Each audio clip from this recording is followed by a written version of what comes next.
What's up, guys? It's Chris and welcome back to my Corvette life. Today is finally the day. We're getting the C4 Corvette all wrapped up and we are about to test fire it. But we've got one more thing to install in the car, so let's go ahead and take a look at that.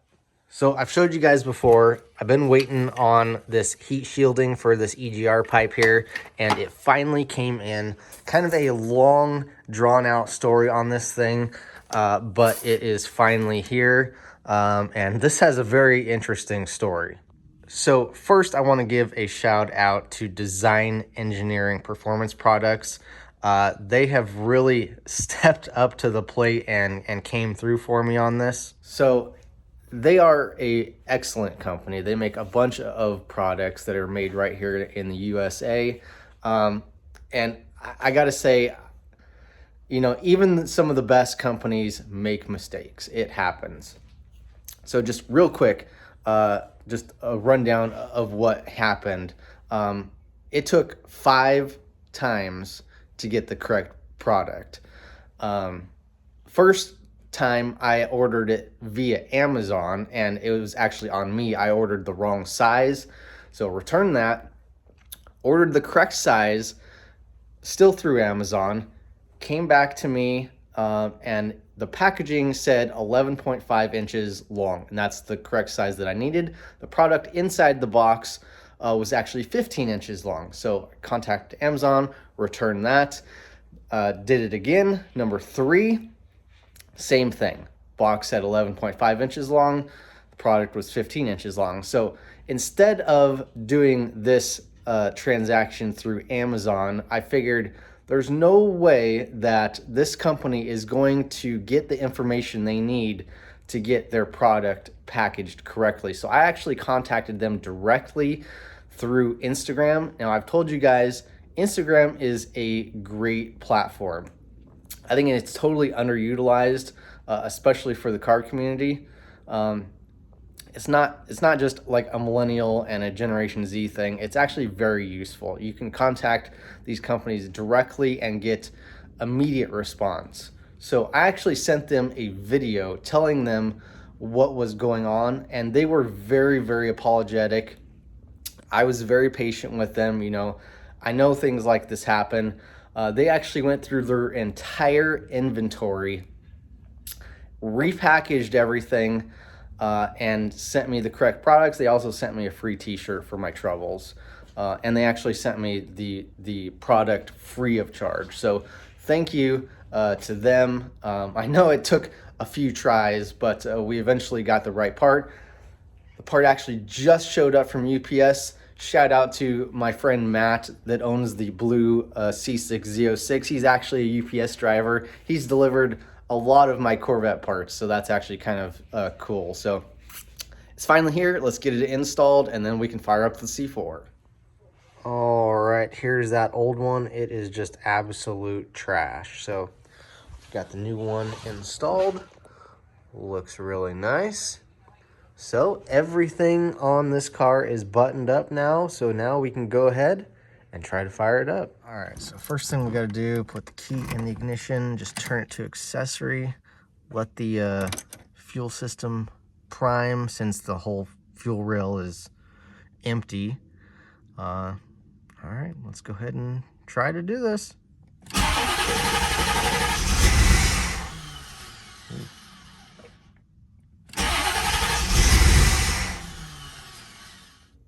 Well, I've got some bad news. I've taken apart a few cars before and put them back together, and you know, thankfully every single time they've always started. But now I just finished putting the C4 all back together and it won't start. Actually, it's making some pretty terrible noises. So I'm gonna let you guys hear it and let me know what you think.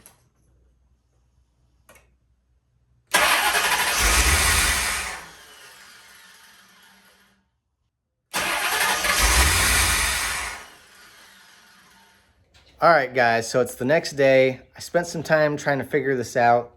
I had a friend over and we kind of looked at it, and he cranked the engine while I was looking at it, and I think I figured something out. So as my friend was cranking the engine and I was kind of listening, it sounded like there was a bunch of air coming out where the cold start injector was. So I did have it screwed down, but apparently not good enough. So I took the screw out, kind of wiggled it around, played with it a little bit. Didn't seem like anything was off. So I put it back in, put the screw back in, tightened it down, and lo and behold, the engine started. But now I have found that I have a coolant leak somewhere. I did take off a couple of coolant lines around the throttle body, so now I need to disassemble some stuff and try to locate where the coolant leak is coming from.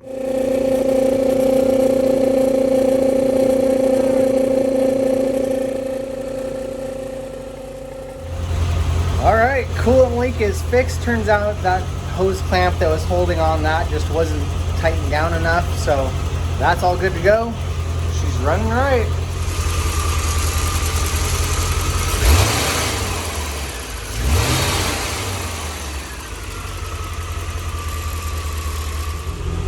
All right, what do you guys think? Should we take it for a spin? I think so.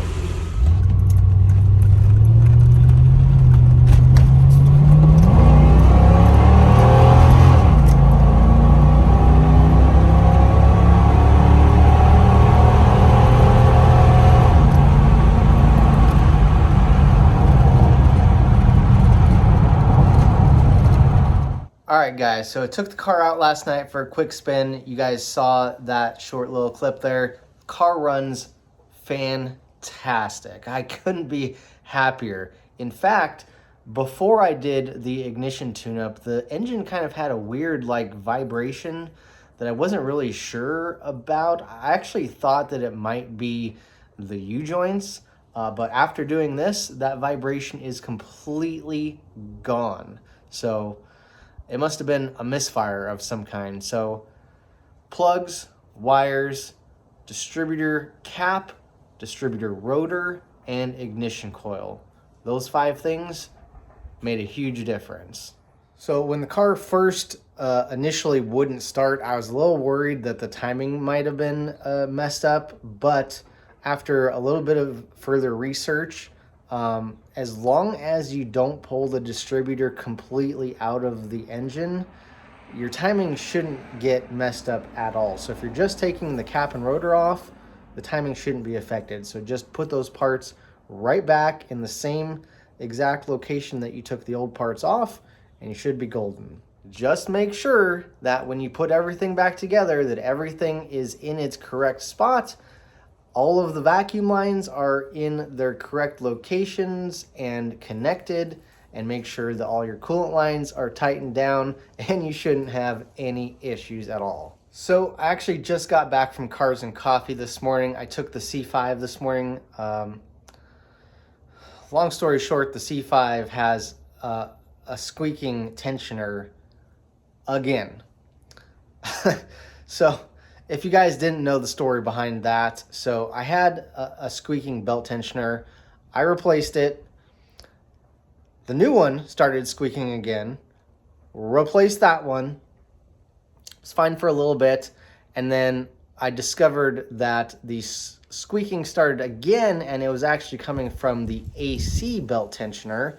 So since I don't use the air conditioner anyways, I don't drive the car in the summer, I just took the belt, the AC belt off of that, and the squeaking disappeared. So I've been driving it for a little while, and the brand new tensioner that I replaced 3 times now is starting to squeak again. I'm literally pulling the rest of my hair out. This is insane. Tensioner number 4 is in the mail. I'm actually going with a EC Delco brand one this time. Hopefully that resolves my issues. I was using an O'Reilly Auto Parts brand one the last 2 or 3 times. So hopefully going with the OEM parts fixes it for good. So this is really driving me crazy, because pulling up to Cars and Coffee when everybody's looking at you and your car is squawking like a crazy cockatoo, is really embarrassing. So I honestly didn't even want to go to Cars and Coffee after it started squawking, but I was already almost there, so what the heck. So that is going to do it for today's video. So coming up next, I actually have another project on the C5. I've got a cool new product that a sponsorship just sent me. Brand new product for C5 Corvettes. I actually probably have one of the first ones in the whole country. So that's going to be really cool. So before we continue with the C4 projects, I got one more project on the C5. We're going to knock that out, and then we'll get back to the C4 action. So hope you guys have been enjoying the videos. If you are, please smash that thumbs up button. If you're not already subscribed, go ahead and hit that subscribe button below. And until next time, we'll see you guys later. Take care.